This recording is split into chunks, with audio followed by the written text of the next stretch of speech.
Yo.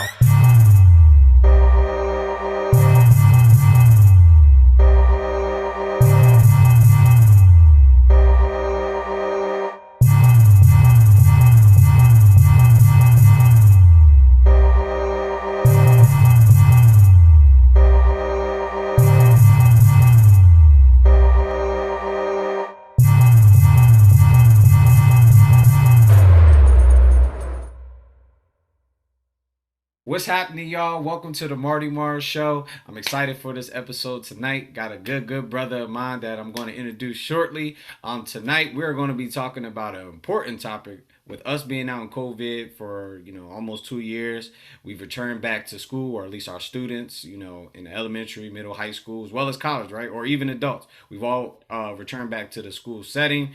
And I thought, what better way for us to really have this conversation than to have somebody who's actually in the education system besides myself? Because sometimes, when you talking, they don't believe what you're saying, but it's not till you have somebody else in there. So tonight's episode is talking about excellence in education, and that's what we should be striving for.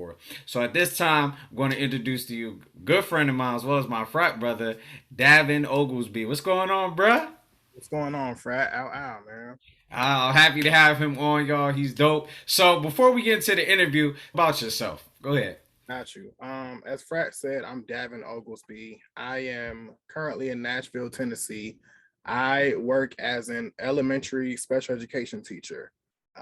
This is now my fourth year in education as a teacher, but my sixth or seventh year overall. Married, two kids, 5 and 14. My wife and I've been married for 5 years. So balancing, being a father, being a husband, being an educator. Those are the three hats that I wear throughout the day. But that's me. Anxious to get into this conversation to talk about, where I am currently in education and where the end goal is for me within education, but also to learn from you as well. So thank you for the opportunity, man. I humbly appreciate it, and I am just ready to jump into it. Let's go. Man, dang. And it's crazy. Y'all been married 5 years, y'all. His wedding was such a good time. They got married in North Carolina. It was such a Yep, beautiful wedding. Dang, yep. 5 years? Yeah, bro. Yeah. Sheesh, time fly. But matter of fact, I know we was talking about this pre-interview, but tell the people how we met. This is a Okay. funny story, So y'all. Funny story. funny enough, Frat Lamar and I met. I was what was it? 2000, Nine? 2009, Yeah, 2010, 2009. 2009. Beta Chi at Bethune-Cookman University, the Beta Chi chapter of Iota Phi Theta Fraternity.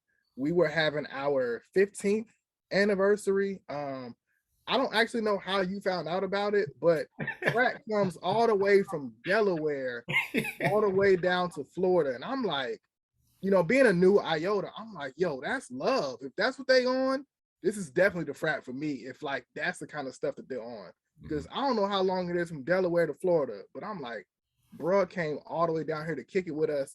And not just kick it with us, but like you kicked it with us for the whole weekend. Like you was there for everything, the grill and chills, the club parties, the behind the scenes stuff. Like, so that's where you and I met, was at that I remember, the 15th anniversary for Bethune Cookman at Beta Chi.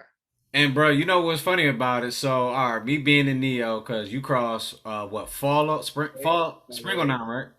Follow eight. All the way. Oh yeah, we is saying I'm tripping. It's been that long. So us being neos, I'm like, okay. I looked on Facebook and I saw that, and I was like, oh, something in Florida. So me being all hype, I'm like, you know what? I seen the videos. They deep down there. I'm like, all right, yeah, I'm gonna come down there and check them out. Y'all hopped on the train. When I tell you that ride was so long, but when you 19 and you just don't care, It's whatever. Yeah. it was whatever. But it was like a 16-hour drive down there. But I will say this: Beta Kai showed me mad love. We've been tight to this day.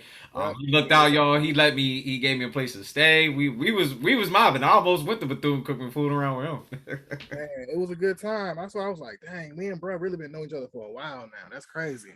Yeah, yeah, it's been a minute. So let's go ahead, y'all, get into this interview. So, and you've been in the education system as well as myself. Let's be real, right? With the return back to school, I'll at least speak for myself. I know my school it's been challenging with some of the behaviors and just trying to get their kids adjusted back. So, this is not the most high paying field. So, what made you get into education? Um, I got into education after a conversation my wife and I had in 2015. At the time, I was not thinking about going into being a teacher. I wasn't thinking about anything in the education space. I was actually working for a company in downtown Nashville called Dream Systems. Mm. This company builds like hospital conference rooms and collaboration rooms, from scratch, Mm. from the sound to the visuals to the furniture. Like they build the whole conference room from scratch, right? So I worked at this design firm for a year and a half. I did everything from office management to logistics for travel to purchase orders for projects, like things like that. Nowhere in the education space, right? Very much so corporate and kind of like design boutique type stuff. I did that for a year and a half until I got laid off.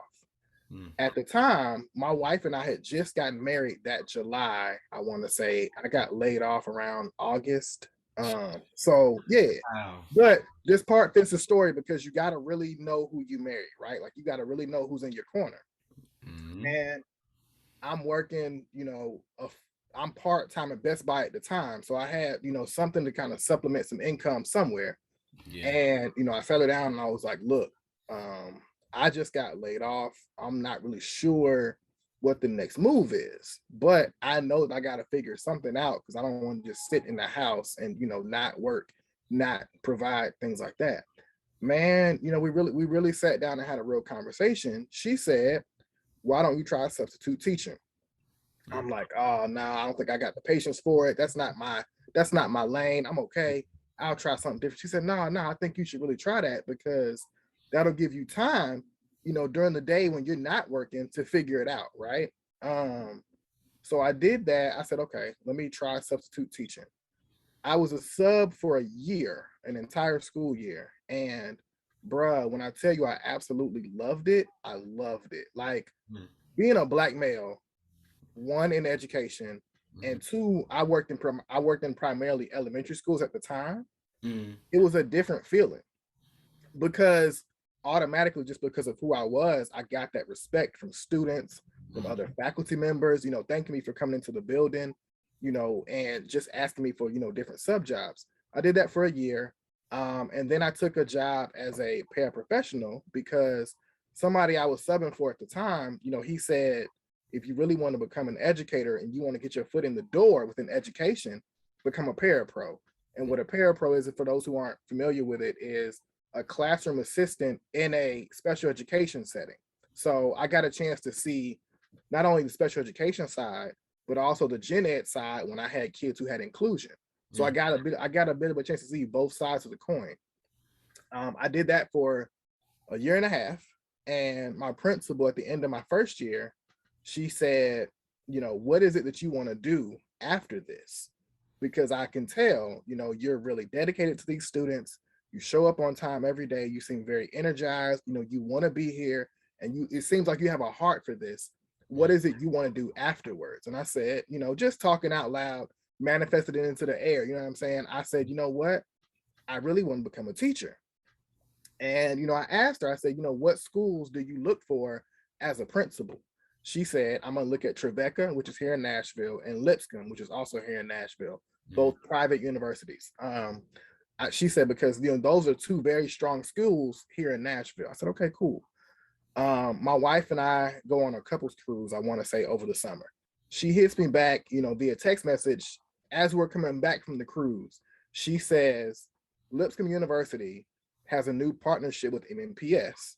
They're looking to bring in 4 people who are already parapros to become teachers and get their teaching license.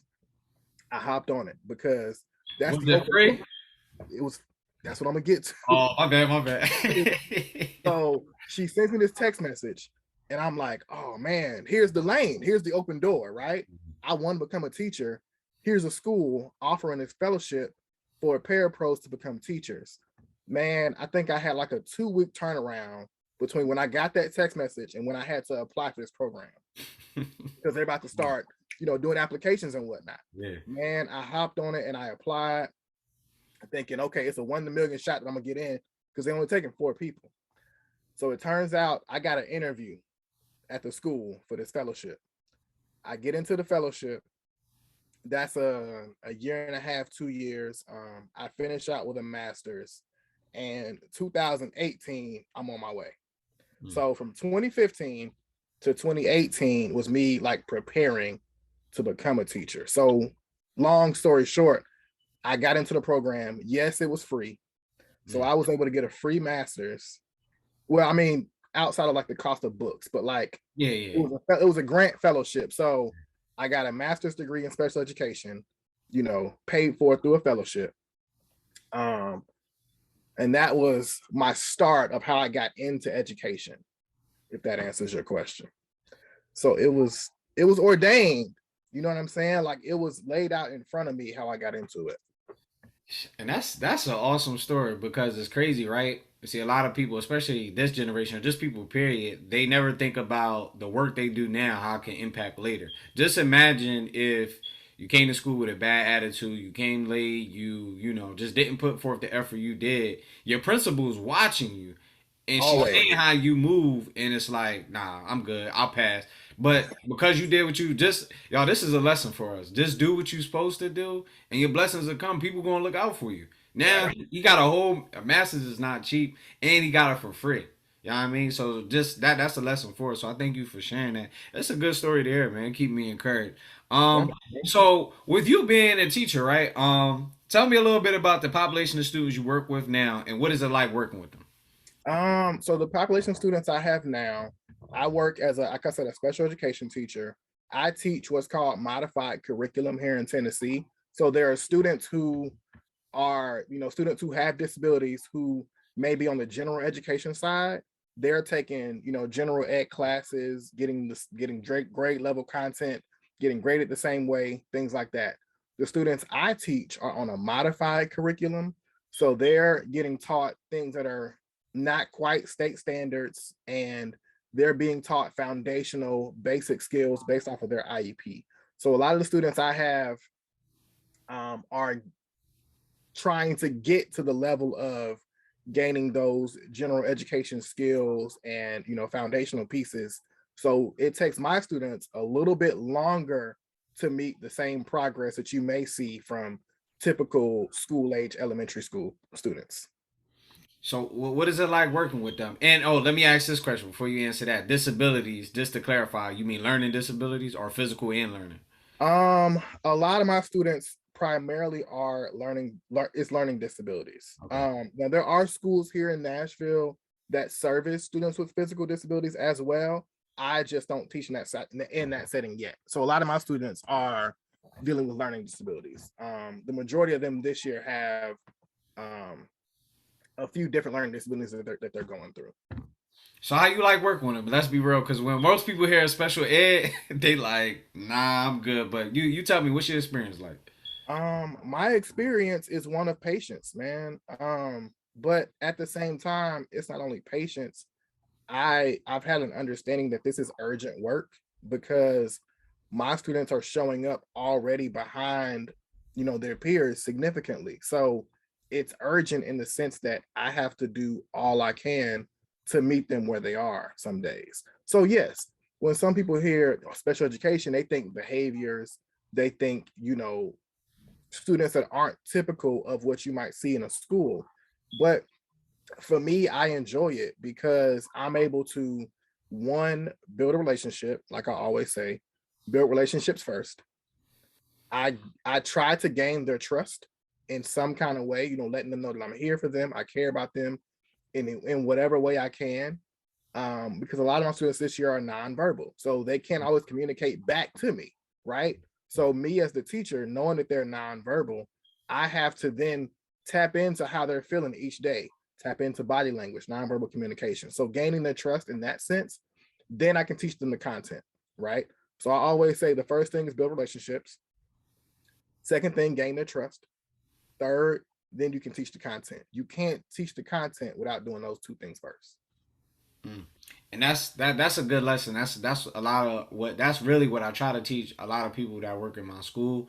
Because sometimes they think like, oh, I'm just this, and I do a great job of being an administrator. But at the same time, what's made it help is, like you said, building those relationships. It doesn't matter if you the lunch lady, the administrator, the teacher, custodian, whatever you do, and that's anything in life, but especially in the school, is build relationships with the kids. Now, here's my thing. Let's be real, right? Because sometimes people get into, like, we know the kids can be disrespectful. Let's be real. We was all kids once, and I'm gonna be real. We weren't as bad as these group of kids now. I'm gonna be real, but we used to challenge adults. Like, people fail to realize that. But the biggest thing is, have you ever got a chance to know who the kid is? Do we not stop and think about maybe something's going on at home? It's plenty of times I done heard kids get into an argument with their families right before they come into school. So who you think they're going to take it out on? And I'm not saying it's right, but if we spend that time to just get to know them, like how we want people to know us, we'll realize that, hey, they actually have, a good personality, or they're a good student. We just got to tap in. So I agree with you on that. So in talking about special education, Mhm. it's a lot that involves that. And for those who don't know, special education, you got your IEP, which is your individualized educational plan, which is for those students who have learning or sometimes physical disabilities, right? There's a whole bunch of teams involved sometimes, depending on the district. There's therapists sometimes, psychologists. There's a whole team involved in this. But that being said, one of the most vital pieces, and I feel like this is a big issue across the board, is parents. Tell me, do you feel like parents need to be more involved in education? And if so, why? I mean, of course, as educators, right? Whether we're school administrators or just teachers, we always want parent involvement. But two, I think parent involvement only comes at the expense of how much information parents are given and Mm, how much of that information is clarified, right? mm, So, for instance, one thing I always like to say is we have to do, as educators, right? We have to do a better job of communicating to parents what the process is I for a agree. child being identified, one, for a disability, Mm, two, explaining to them what that timeline is, mm, three, once we explain what that timeline is, here's the IEP process.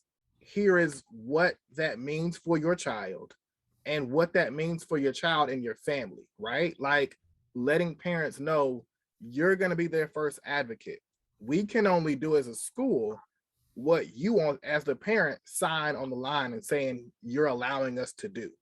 mm, But in allowing us to do that, are we as a school always painting a very clear picture for parents to be involved and understand when we say Daven has this disability and this is what it means for Daven, when Daven's parents see it, do they understand what that means?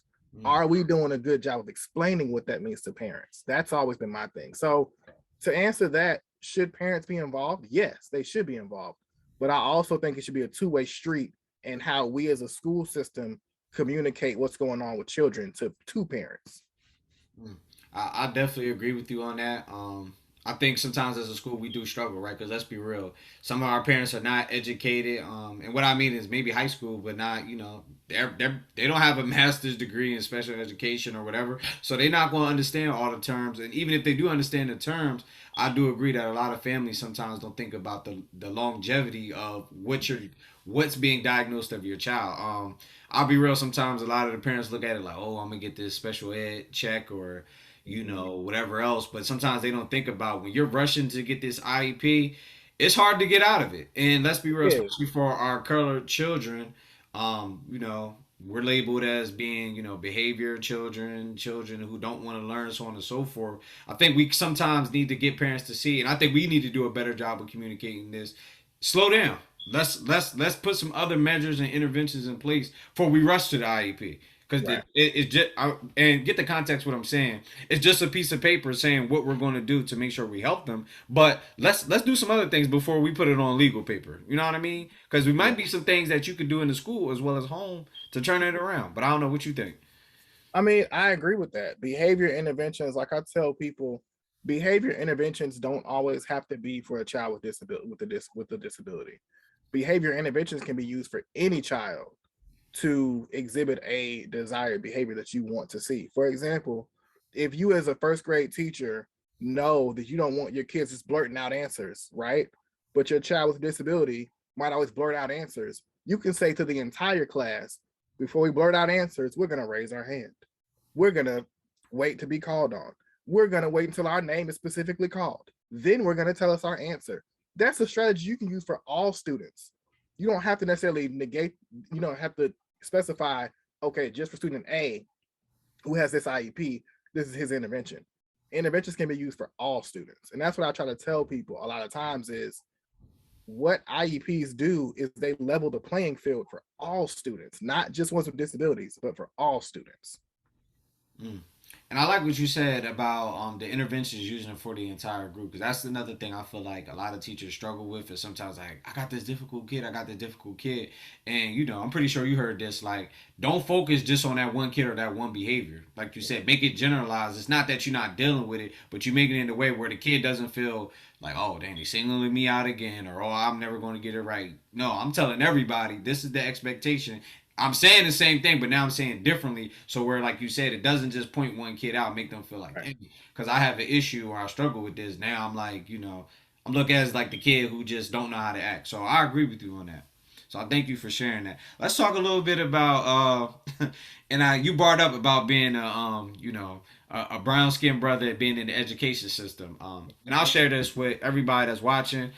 Us being minorities, we already have it difficult. That's in any field, but especially education and being African American male in America, it is tough being in the education system. In my school, I'm literally male educators. We have one African male teacher, African American male, and then we have myself. That's it. And my demographics for my school are 50% African American, 50% Hispanic, and that's alarming, right? We have all of our kids in there, and here's my thing: I have no problem with Caucasian. I don't have a problem with any race of teachers. But let's be real: we want to have our kids to have diversity, right? It's more than one culture in our society, so they should see people that look like them as well. So, and your experience of being a teacher, how did it feel being a colored male in education? Like, what was your honest experience thus far? Um, my honest experience thus far has been a little bit up and down. What I've noticed is, like I said, I've only taught even as a substitute teacher in the elementary setting, and I've only taught as a teacher and been a parapro in the elementary setting. What I've noticed is there's a lack of representation for Black men Mm-hmm. in the elementary setting. So for me, what I've always tried to do is not necessarily draw attention to the fact that I'm a Black male in the education setting, but I want to take the gifts and talents that I have and use them to impact the classroom, right? So if I know coming from an HBCU that like I came from, I'm going to teach you to love yourself and to value what you have. I try to instill the same thing in my students. If I know coming from our community that we're not often seen in the school setting, I'm going to try and do everything I can to make parents who look like me and even those that don't look like me feel comfortable leaving their child in my care, right? I try to at all times let parents know, yes, I might have locks. Yes, I might wear like, Jordans or whatever the case may be, but don't get it twisted. I take my job very, very seriously. And I know once I sign my name on that paper, that's me being held accountable. It has nothing to do with what I look like, what my hair looks like, how I dress. That's me as a person being held accountable for what I have to deliver to these families and to this school. So honestly, man, like my experience has been up to this point great because I feel like I've done my part to leave my impact in the schools that I've worked in, and I've done my part to leave my impact on students. I haven't yet, had any negative experiences just being a Black male because I'm so focused on every day when I go in, am I giving 110% to my students? I don't care about what goes on around me. When I come to work, it's not about me, it's about my students. Mm-hmm. You know what I'm saying? Mm-hmm. So that's kind of my whole philosophy is I try to stay student centered in everything I do and kind of keep the fact that I'm a Black male kind of in the back burner. I'm a teacher who just happens to be a Black man. I'm gonna be real. For me, when I first started out, and I started out as a paraprofessional, and it was a school with disabilities, predominantly white school. Um, It was rough. It wasn't too many minority staff in there, and I could just tell. Thinking back on now, I was younger. I was what, maybe 23 at the time. It was just like, and I get it. I had locks at the time, so it was like young black male in here. Just a lot of stuff that I think about now that went on. It wasn't right. And I didn't necessarily handle everything right either, right? Because I'm gonna be real, it was frustrating because it's like I'm trying, I'm doing this and that, and it's just like to them it was never enough. You know what I mean? I felt like I just had that target on my back. So but that being said, like you said, it really helped to change my mind, helped me realize like I need to be student focused. And from that point on, I started to grow. And as I got older, I started to mature and realize, look, everybody ain't gonna like you, everybody ain't gonna respect you, but these kids need you, and Yep. that's why you here. So I agree with you on that. That's So in talking about with your kids, how do you feel like they respond to you better with you being an African American male, or do you think it doesn't really matter? I'm gonna be honest with you. Because of the field that I work in special education, I don't know if they actually notice, care. I don't know. I hate to say it like that, but Yeah. you have to understand, right? Is they're already dealing with so much coming in the door. All they want to know is, here's this one thing I want to get to. Can I get to it? They don't really care that Mr. O is standing in front of them. Mm. They're trying to get to that one thing. So for me, I think I don't really pay attention to whether it makes a difference in their life or not. I hope it does. I hope that they understand, like when they leave my classroom, that they were loved and cared for and they had a significant place, in the world. But I don't know if it honestly matters to my students. And I don't know if I really want it to. You know what I mean? Because at the end of the day, we know that black men are only 2% of this nation's teachers, right? I handle a small section of my school within my district. So for me, I'm always like, I just want to make an impact, one, on this classroom, two, on this school. I want teachers that are here, whether they're white, Asian, Latinx, whatever the case may be, to understand that we have to be, like I said, at all times, student centered. I don't want us to make it about us or make it about what we're getting out of the deal, because at the end of the day, we all signed up to educate other people's kids. You know what I'm saying? Like, we signed up to educate other people's kids, to make an impact on other people, to honestly to serve other people. So I can't always get hung up on all it's about me as a black male. Yes, that's important. Yes, I'm not saying it's not important, but what I'm saying is, at the end of the day, if we as black men, you and I know that we're important in the classroom, and we know the level of like excellence that we bring to the field, I don't know if it really matters to me whether my students notice it or not, just because I know them so well to know that I can be black, white, green, purple, or blue. I have to connect with them somehow. It, Mm. I don't know if it matters the color of my skin from my students. So let me ask you this: like, what's the demographics of your school? Tell me a little bit about that. Like, Um, I work in a very diverse school. My school has about 26, 36 different languages spoken. wow. I want to say maybe 10 or 12 different nationalities spoken, because you got to understand, Nashville is a bit of a melting pot. A lot of different nationalities all within one school, right? Arabic, Somalian, Vietnamese, Kurdish, Mm. Hispanic, a very large population of different diverse students. But that goes back to my point that I was saying, like you said earlier, we have to make sure that the teaching the teaching staff at our schools matches the diversity of our students.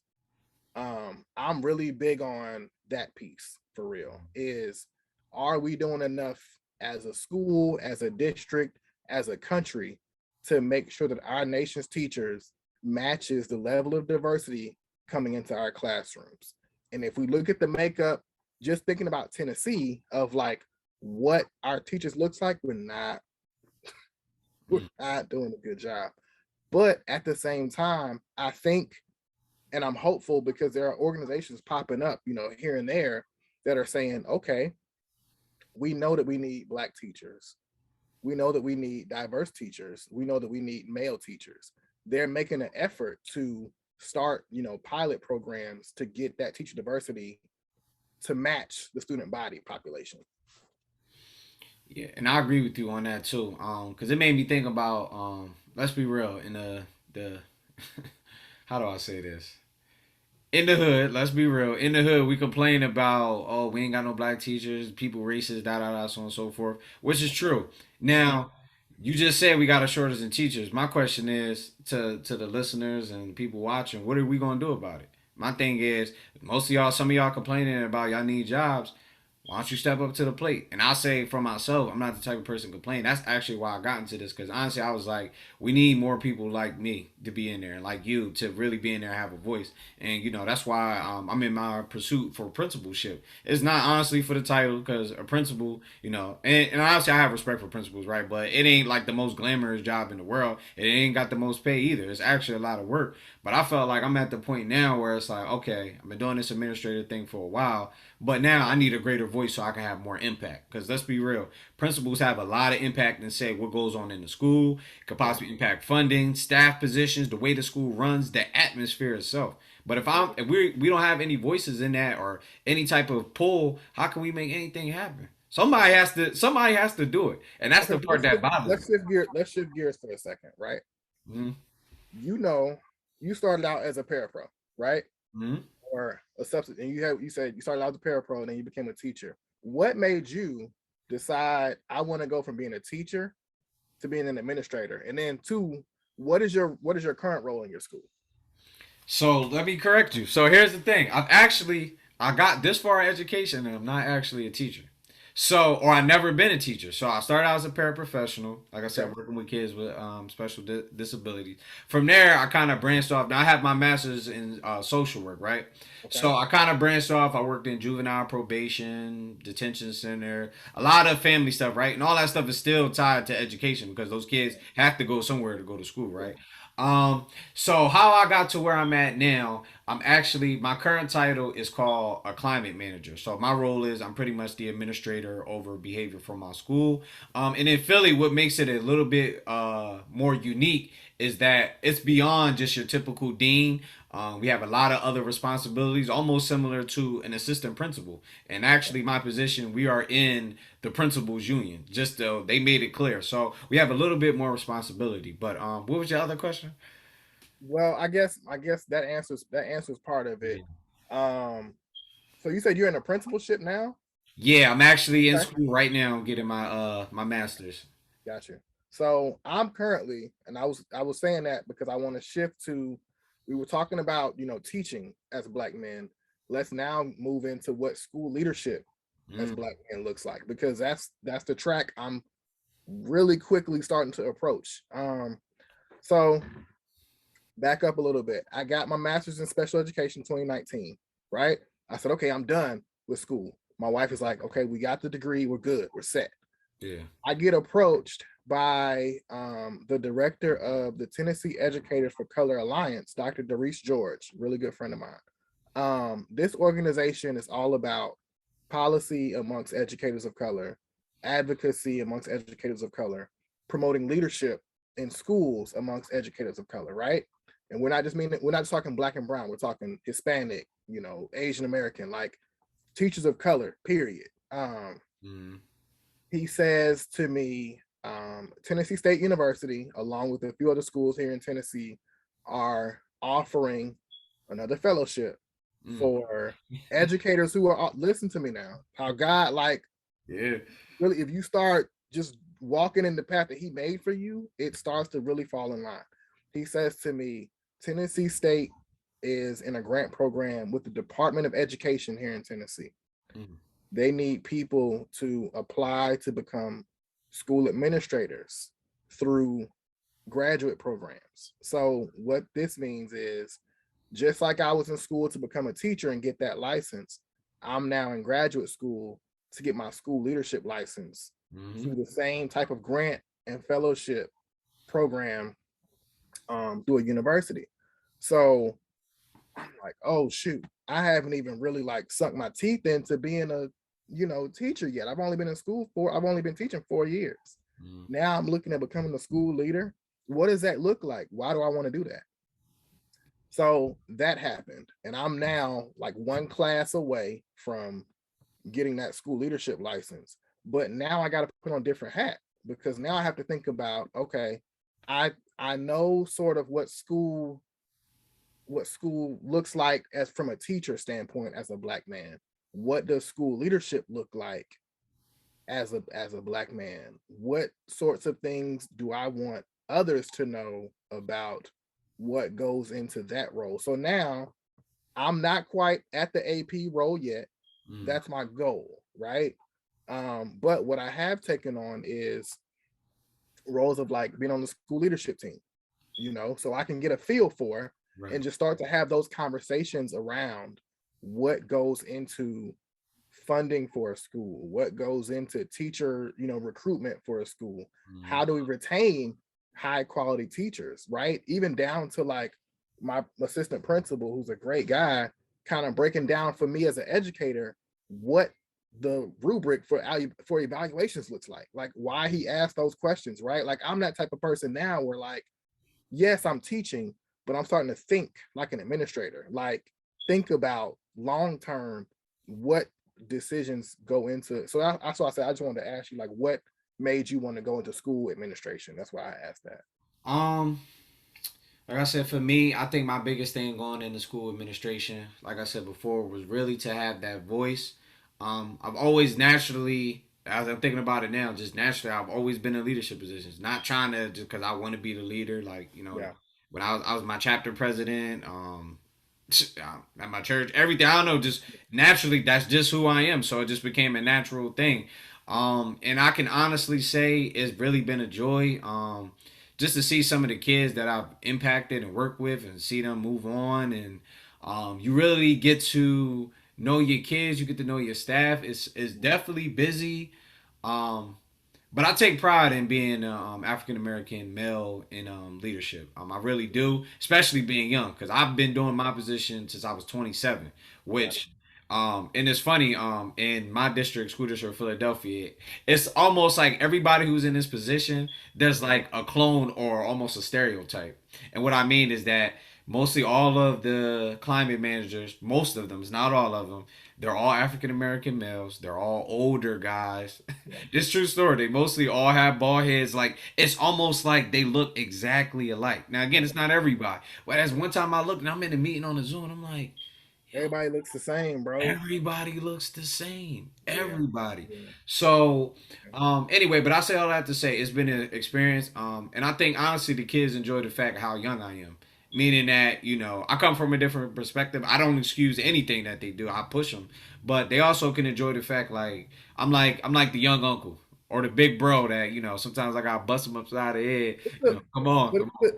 it's a different feeling though, man. Like being that person that kids can relate to in today's time is different. Like I know for me, when I was in school, I didn't have like my first, I want to say, teacher of color until sixth grade.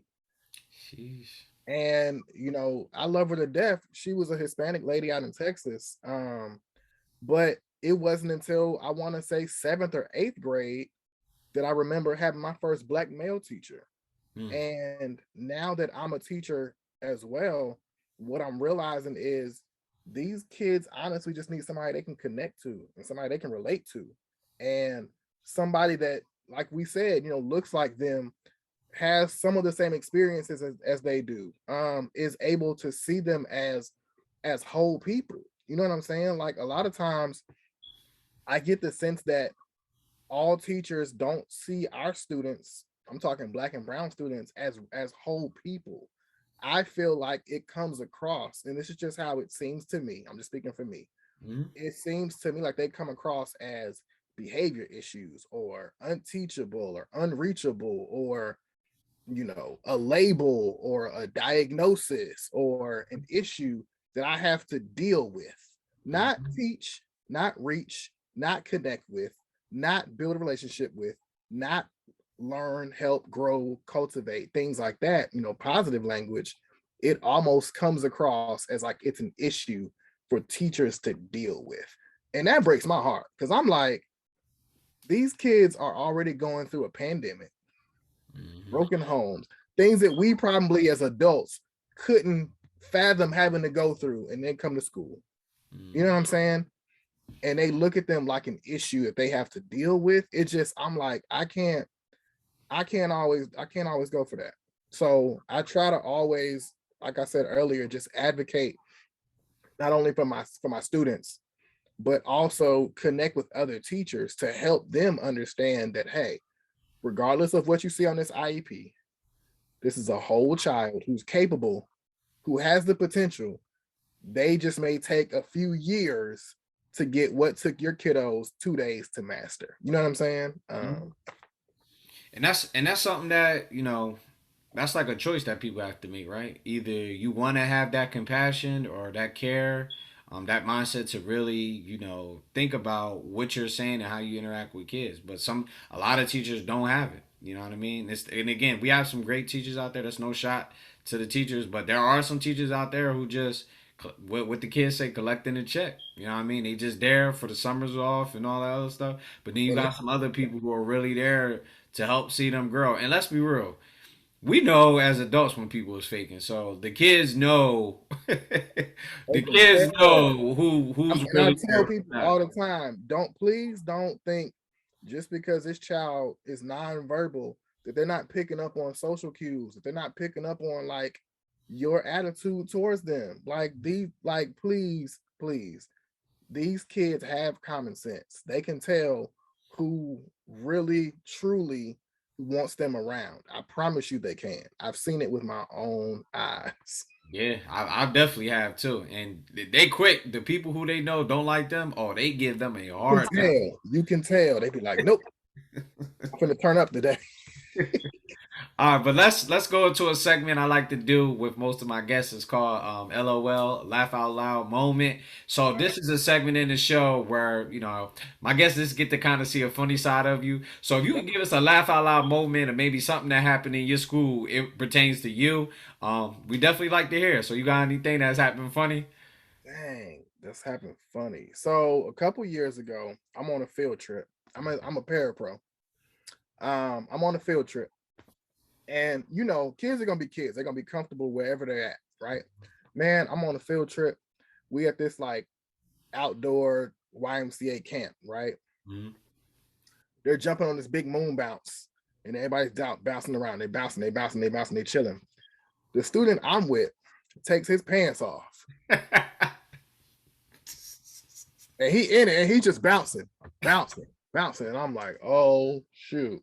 Hold And on. So hold on. He bare. He's bare. nah, he had his Okay, okay. underwear on, but I'm like, man, it was just one of the moments I was like, of all the places to do this, and I'm like, you know what, you just comfortable, huh? You just Why did he comfortable. say he did that? Like he just He said, you didn't. know He what? didn't. He was like, it's a. I think he thought it was a trampoline, and I'm at the house. I'm gonna just get comfortable, and I was like, man, all right, it is. But I mean, my kids do stuff all the time. That was just one moment. My kids do stuff all the time where I'm like laughing out loud because, like I said, they can pick up on like what's going on around them, and sometimes they're being funny without being funny. You know what I mean? Like I know other days I'm in the cafeteria and some of my kids have to be spoon fed, like, I have to purely like take up their food and like put it in their mouth. I Mhm. can tell when they don't like something. They might not say I don't like this, but that whole doing this and like tossing it off the plate, that mean they don't like it. It's just stuff like that that makes me laugh. I'm like, yeah, you picking up something.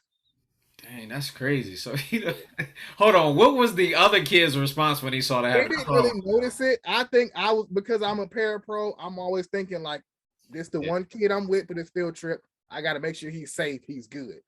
Like I said, it's a big old moon bouncer. They're bouncing around. They're chilling. I don't think anybody else noticed. I hope nobody else noticed, but I noticed, and I was like, "Oh shoot, we're not at home. Let's just, yeah." So that was one story. And then another one I have, as parapros, we work hard, right? I'm thinking as a pair, we work super hard. Man, this same student, he loved to swim, and the school that we were at had a partnership with the high school that was nearby, where Mhm. the elementary school kids could go and take swimming lessons at the high school for free, no charge. Bus came to pick them up and everything. I don't know what day it was, but man, I'm sitting there on the bench. He's in the pool swimming, getting his lesson on, right? I don't know what happened, but my head, because pools are, if they're indoor, they're warm. Yeah, The yeah. air is, it's not a cold pool. It's the air is warm, all that. Man, I'm back here like this. And I don't know how long I was out. Because when I got from here to here, I woke up and it was two kids looking at me like staring at me. Like it was like, you asleep. And I was like, no, I wasn't. It was like, nah, you was out. Now I had that happen. I used to work at the Y, and when they used to have pool time, and especially if you was the counselor not getting in, and you sitting at that pool, it's warm. You over there, and because you had to be there early too, and they, let's be real, kids in the summertime, you had a camp, so I mean, it's a lot that you got to do.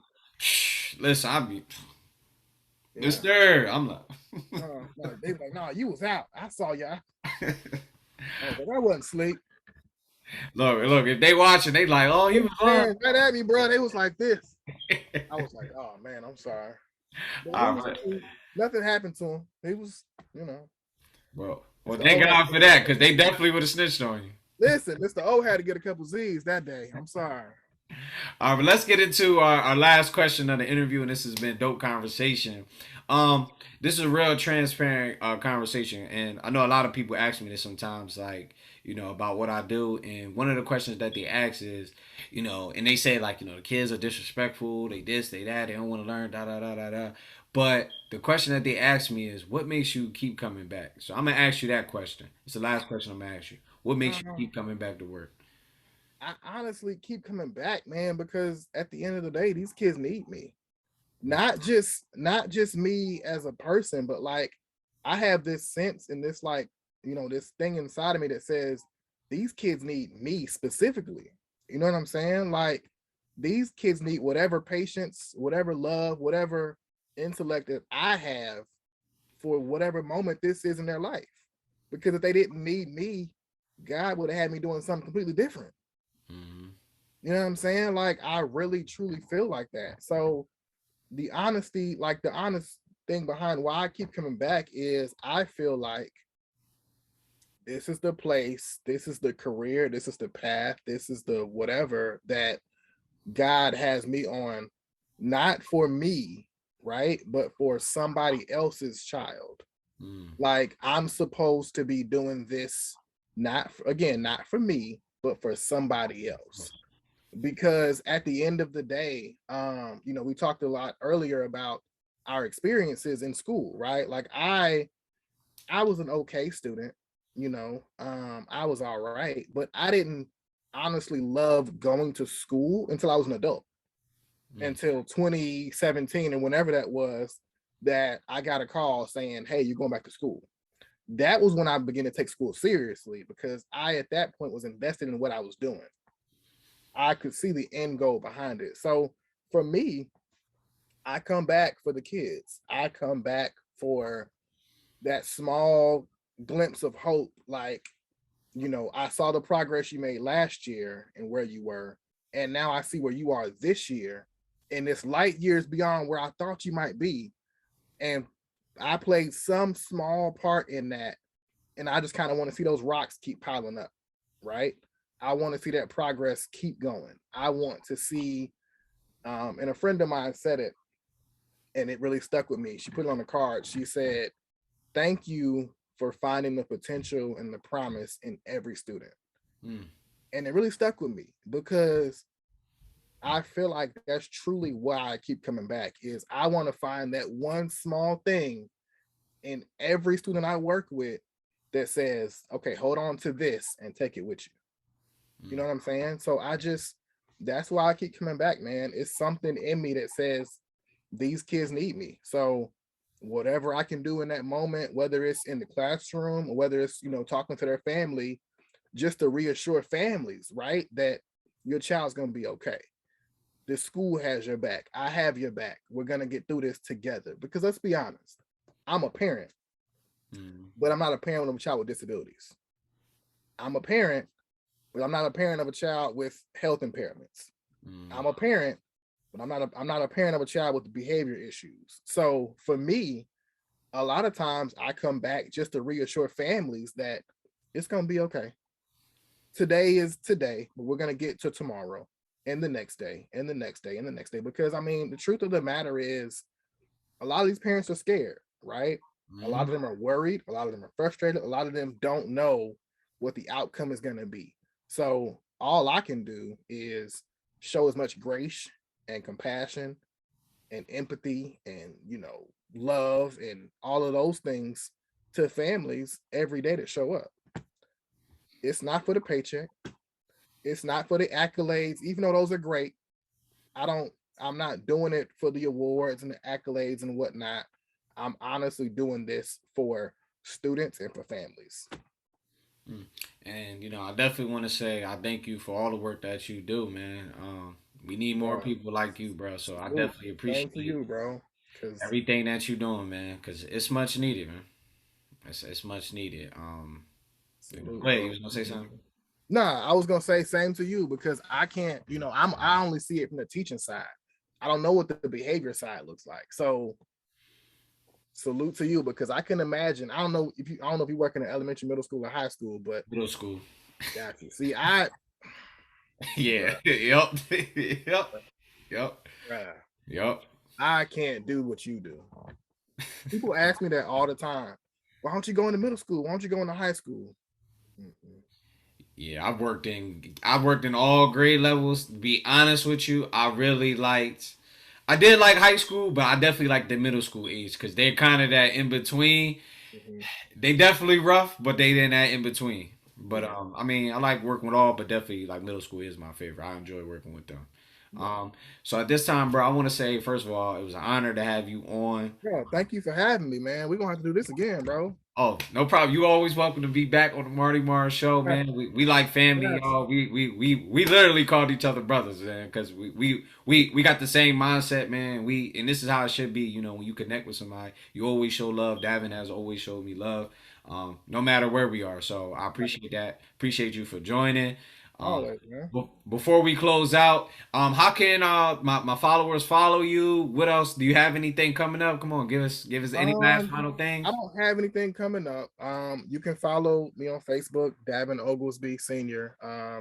You can follow me on Instagram. My first name Davin, last name Oglesby, or you can follow my Bookstagram. I'm a big avid. I didn't get a chance to touch on it on this episode, but I'm a huge reader. I read anything and everything you put in front of me. Yeah. If y'all want to follow me on Instagram, it's at THELIT, the lit underscore black library. I'll have Lamar put in the show notes. Again, the lit underscore black library on Instagram. That's where I have all of my book reviews, recommendations, what I'm reading now, what I'm looking to read, all things like that.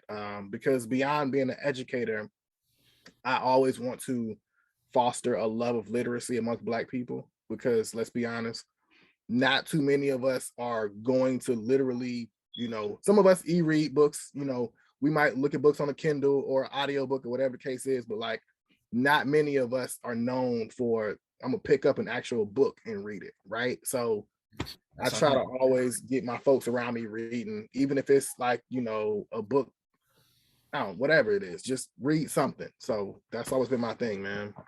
Nah, we appreciate y'all. Y'all make sure y'all follow him. This is a young, wise brother, wise beyond his years. Make sure y'all follow him. Thank you for being on. So at this Awesome, time, bro. y'all, again, this is the Marty Mars Show, episode 2 of season 2. Excellence in education. I hope you guys have learned something tonight. So everybody just be blessed, and I'll holla at y'all soon. Thank you, bro.